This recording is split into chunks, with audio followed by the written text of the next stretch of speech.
I welcome the action plan for a fairer corporate tax system in the EU, as it contains many positive steps which shows the Commission's commitment to fundamentally reform corporate taxation. Relaunching the common consolidated corporate tax base, increasing transparency and improving EU coordination, all these point in the right direction.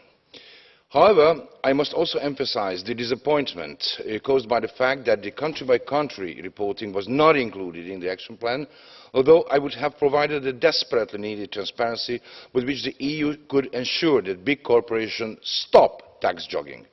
It is obvious for everyone that the current system is unfair and has a devastating effect on honest taxpayers, including small and medium-sized enterprises. Therefore, I cannot see any reason why not to act in order to change this situation. As public consultation on the matter will not produce concrete and visible results in the near future, thus I urge the Commission to take clear and swift action on this field, expand the country-by-country reporting system that already exists for banks to all sectors in the EU. Thank you very much. Thanks.